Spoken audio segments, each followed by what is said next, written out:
Okay, I'm going to be recording the part of the session that has problems. So if anybody has any objections, please say so now.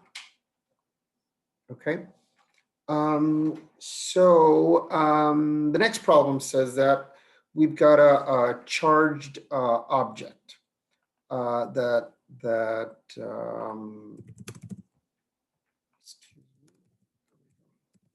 we have a charged object. A charged object is going to spark spontaneously when the electrical field around its surface exceeds 3 times 10 to the 6 newtons by Coulomb. That's the dielectric strength of air. We haven't talked about the concept of a dielectric. We are going to do that in the next unit that has to do with capacitance. But just as kind of a rough explanation of what we're talking about here, there's a certain inherent resistance to the movement of electrical charges that has to do with the environment we're in. So remember that we talked about when we were talking about electrical force, electrical fields, all that, that these might be different depending on the environment. And we made that analogy when I asked, I believe, Angel if it was same, it would be the same energy he would need to move with all of his equipment on if it were through air or on the ground, or it were through water. Or so depending on the environment we're in, there's going to be certain inherent resistance. And in this case, there's going to be some sort of inherent resistance to charges moving or being able to break away.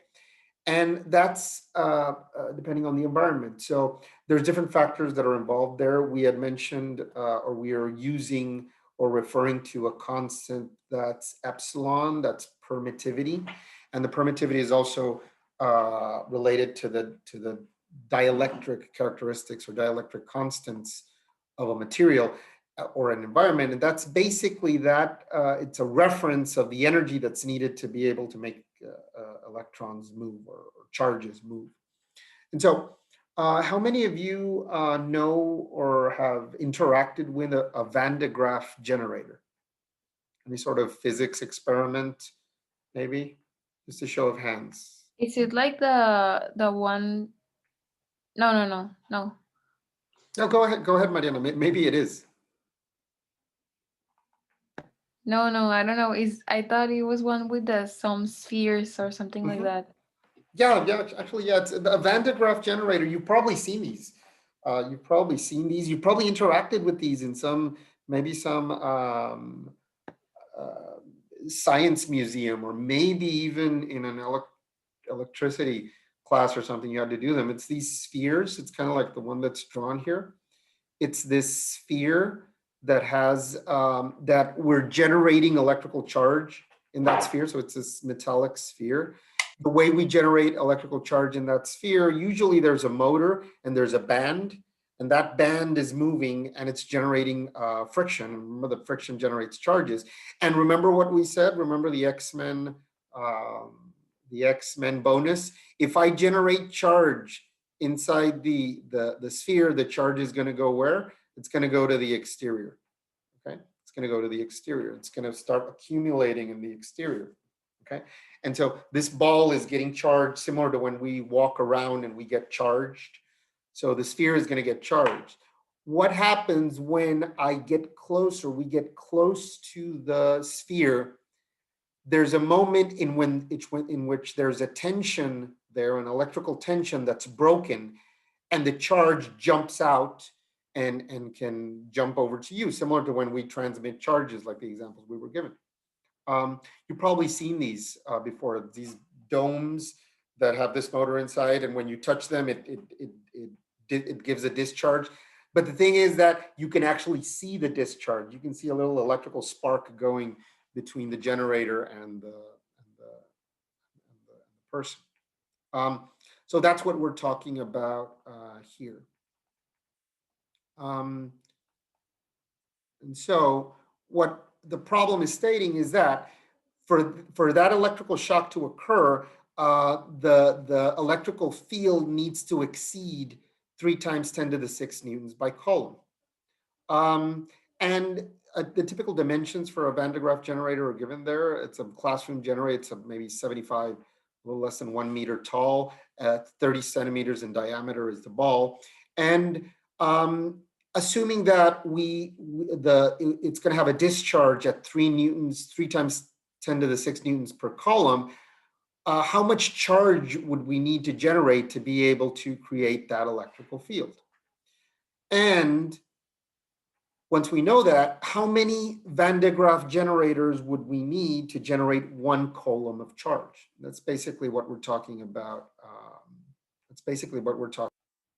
Okay, so we want to calculate the charge that's required to be able to generate at least that electrical field of 3 times 10 to the 6 newtons per coulomb.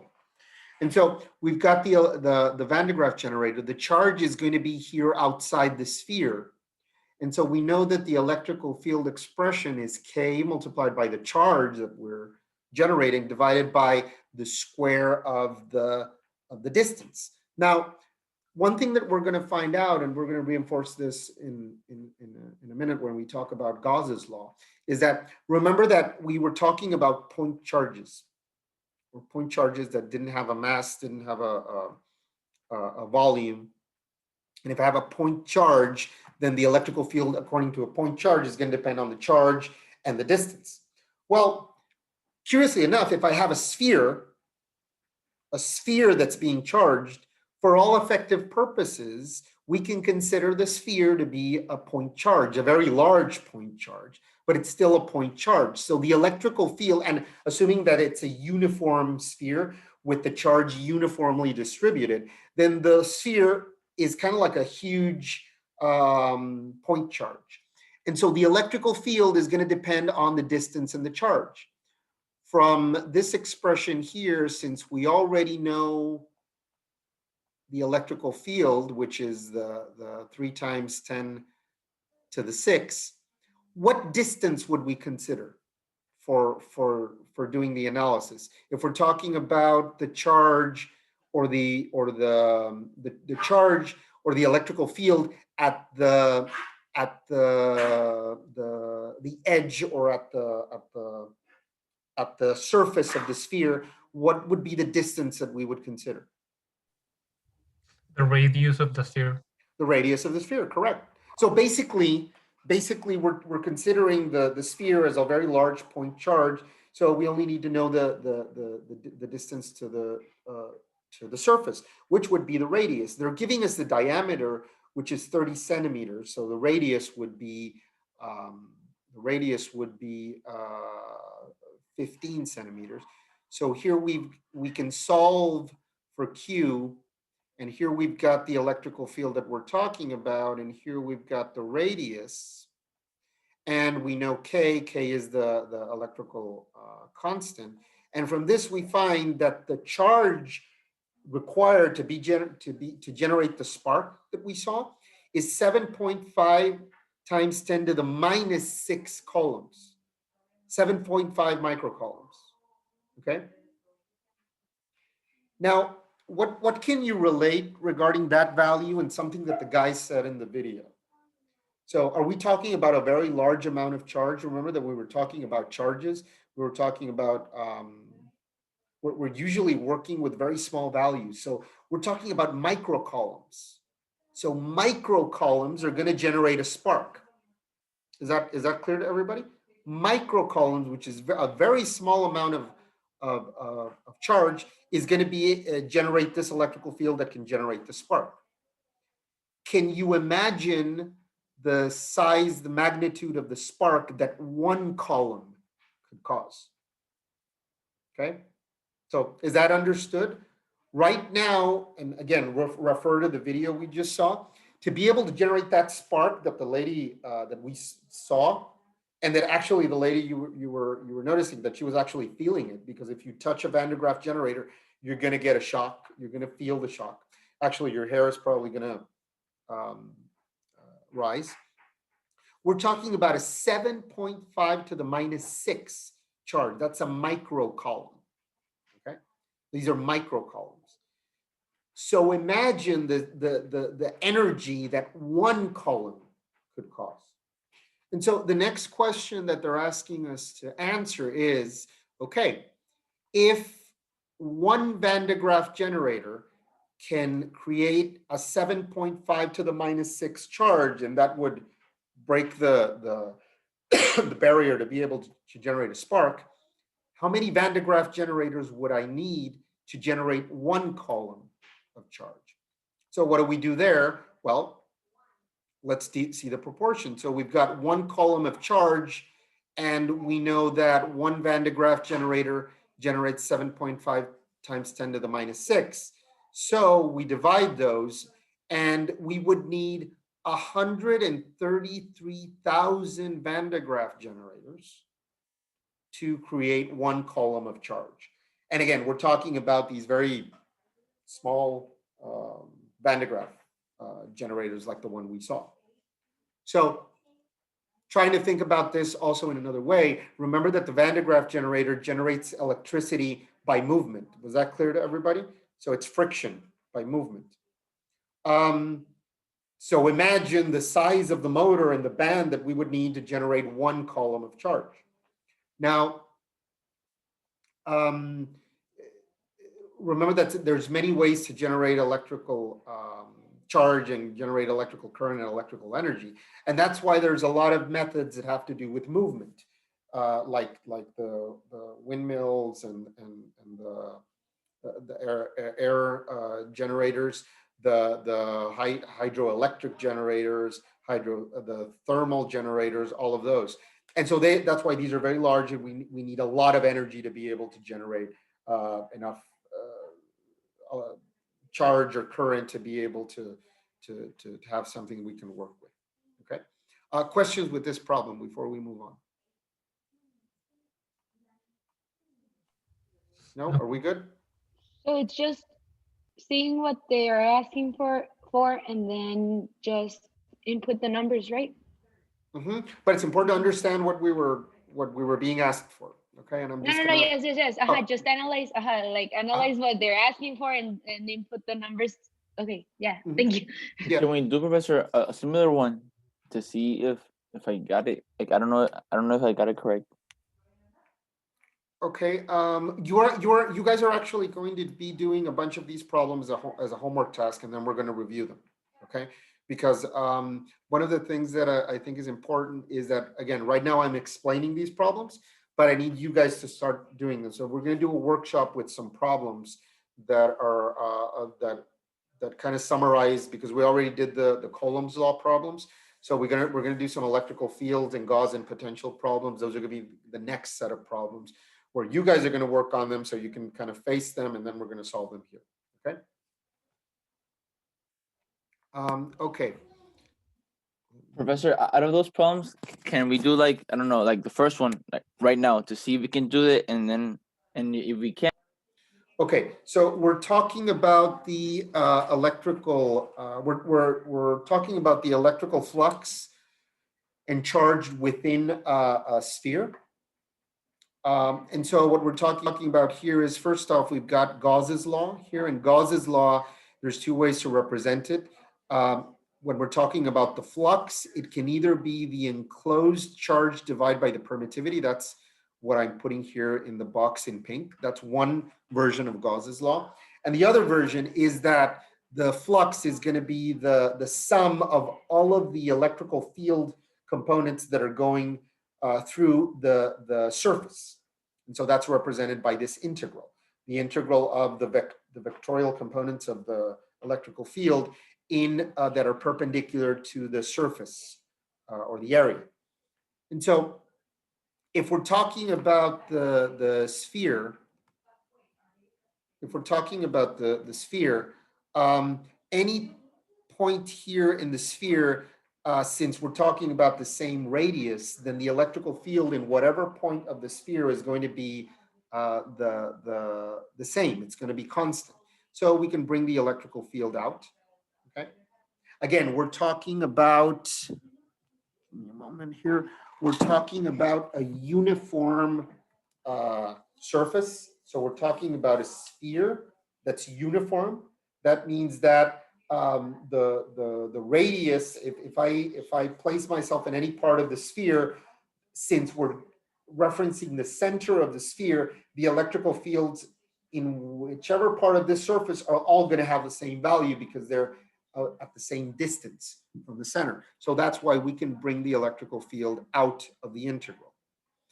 And we're left with the integral of the area. Now, the integral of the superficial area of the sphere. And so really, again, this is a uniform sphere. Okay, why am I saying this part again and again, that it's uniform? Because it's not the same to be talking about a uniform sphere than to be talking about something that has different sort of geometry that isn't uniform. So it's a uniform sphere. And so if it's a uniform sphere, the area is going to be the area that corresponds to the surface of the sphere.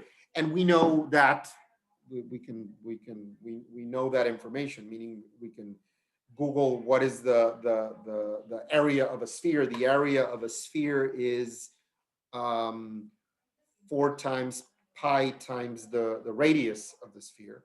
And so this integral that we have here, which is the integral of all of the area components, is also going to be a constant, and it's going to be the area of the sphere. Now, this is because we defined that the Gaussian surface was going to be a sphere.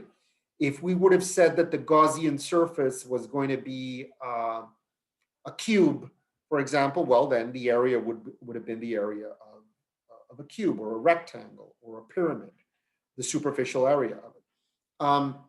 If for some reason the Gaussian surface were not uniform or didn't have a fixed geometry, then we would need to calculate the integral according to the geometry. But right now we're talking about a sphere, and so this is going to be constant. Okay, so now we've got this expression here that relates the electrical field, the radius, and the charge that's within the sphere. And we want to know what the charge is within the sphere at a certain radius r. Okay, so let's play around with that now that we've got this expression here. Okay, and so there's ways in which we can find the value of the charge that's inside. And let's analyze both ways of doing this. So remember, the sphere in itself, we know that the sphere in itself has a charge Q. Okay, the whole sphere has a charge Q. Now, if we are within the sphere in an internal sphere that has a certain radius, we want to know what the charge is inside. So seeing it another way, imagine that we have this sphere and this sphere is solid. And this sphere has a radius r. Now imagine I tell you, and this whole sphere has a volume. Now imagine I tell you, and let's say that the radius of this sphere is, I don't know, what do you like? Maybe 4 centimeters.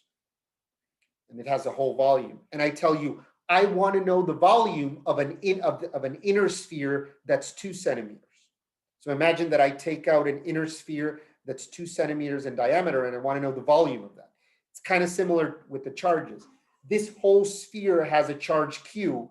If I had a part of the sphere inside that had as a certain radius, what proportion of the charge would be there? And so we can do that by playing around with the volumes, like I just said. So there is a charge Q that's the whole charge for the whole sphere, and there is a volume for the whole sphere. And I've got the Gaussian surface, or the sphere that's inside, that also has a volume. And within that volume, there is a certain charge, which is the enclosed charge. There has to be a proportion there, because we're talking about uniform surfaces. So if I've got the whole sphere has charge Q, what would the inner sphere have? And so if the whole sphere has a volume given by the whole radius, then the inner sphere is going to have a volume given by the inner radius. And so the enclosed charge divided by Q is going to be proportional also to the relationship between the two radiuses. So the whole sphere has a radius R uppercase, and the inner sphere has a radius of R lowercase. So there's going to be a proportion here. Since the surface of the spheres has the same expression or formula, there's going to be things that are going to be eliminated, like the 4/3, like the pi. And simply we're going to be ending up with a relationship between the two radiuses and the whole global charge for the sphere. So the charge that's inside the smaller sphere is going to be a proportion of the two radiuses multiplied by the whole charge of the sphere. Okay. And again, Gauss's law is helping us to find that. So this is one way of finding the enclosed charge. Now, another way of doing this also is that we could recognize that there's a distribution proportion to the charge. So the enclosed charge is going to be proportional to the volume of the Gaussian surface, and that proportion is going to be given by the density of the charge, which is basically charge per volume. Now, usually we use rho to represent density. What does density mean? It means if I have a certain volume and I have a certain element, in this case, we're talking about charges, but it could be anything, how much of that I can fit into the volume, and that's what's called density, okay? So the enclosed charge is going to be the density of the charge within that sphere multiplied by the volume of the Gaussian surface. So how do we know the density? Well, we know that we have an original charge Q that is enclosed within this volume. So this sphere has a certain density of charge. That's the whole density. That's going to be given by the total charge multiplied by the volume of the sphere. And so we can calculate that relationship. It's going to be the total charge and the volume of the sphere, which is the 4/3 pi r third. By the way, I'm not demonstrating or getting into details of the formulas of the volume of a sphere, because these are common formulas that we could either know or find. And so the enclosed charge is going to be this proportion or relationship between the density, which is the total charge divided by the volume of the whole ball, multiplied by the volume of the Gaussian surface. And actually, we get to exactly the same thing we got to in the previous one.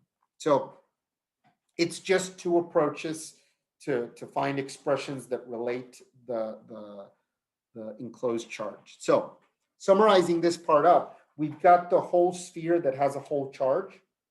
The sphere has a radius r uppercase.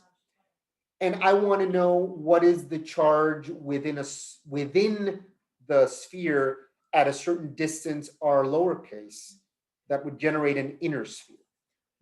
How is that charge going to be represented? Well, it's going to be a proportion of the radiuses multiplied by the total charge. And so basically it's going to be proportional for the sphere situation.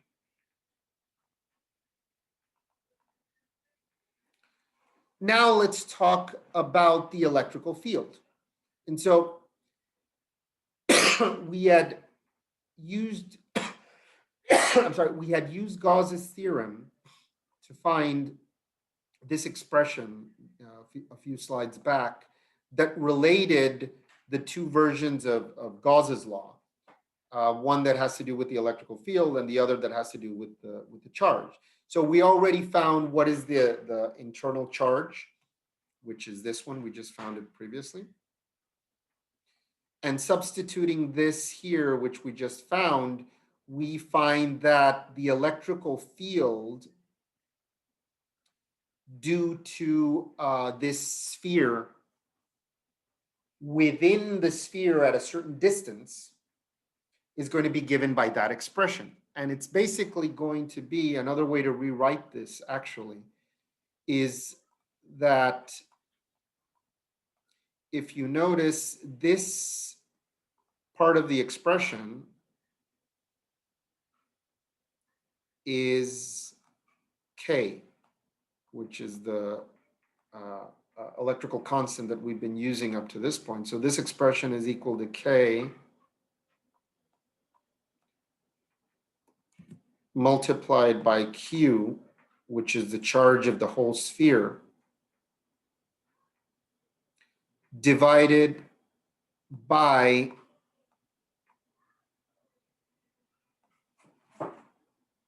the cube of the square of the larger of the sphere multiplied by the inner radius of the sphere. And this is going to give us the electrical field of the sphere that's within. Okay. And remember that what we're talking about, just to go back a little bit here, we're talking again about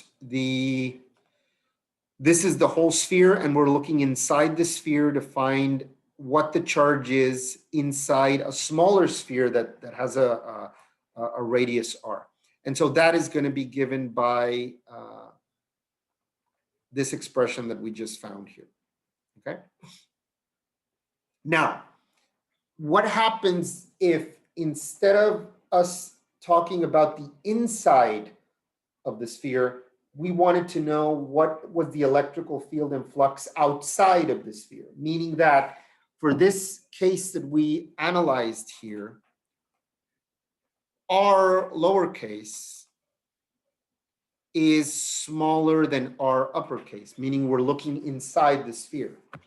But what would happen if now R lowercase were larger than R uppercase, meaning now we're looking outside of the sphere? Okay, so if we're looking outside of the sphere,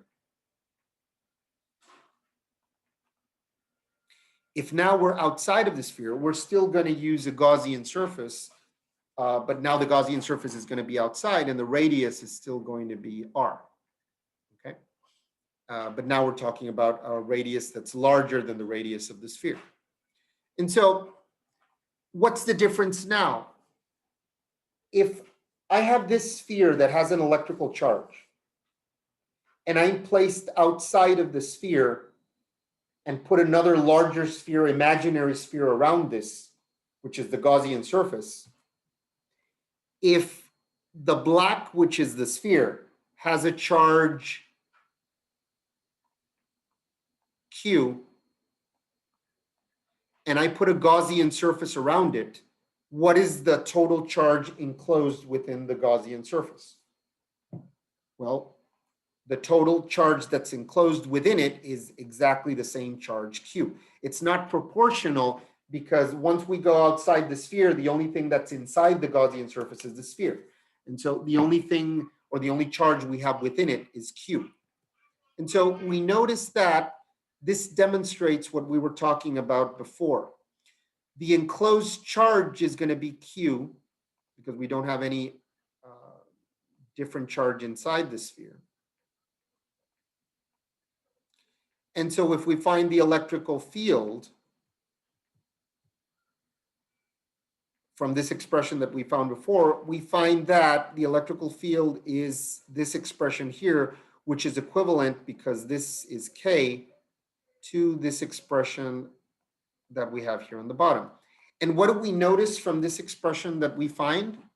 This is exactly the same expression as a point charge. It's exactly the same expression for the electrical field of a point. So this demonstrates what we were talking about. If I'm talking about a point charge and I want to know the electrical field around it, it's going to be kq divided by the square of the radius. If I have a sphere, and that has a certain charge, and this sphere has volume, like the one I'm touching here. If I have a sphere and I want to know the electrical field outside of the sphere, it's going to be exactly the same as the electrical field of a point, just that the charge that I'm looking at is the sphere, okay? And so this is kind of another way to, the interesting thing about using Gauss's law or Gauss's theorem, it's another way to demonstrate or to get to the same expressions that we use for Coulomb's law, okay?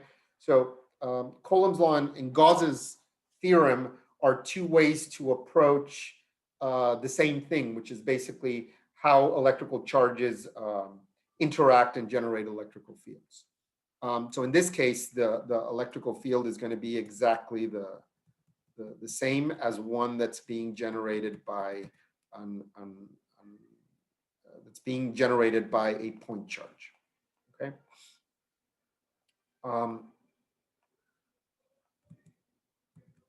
Okay.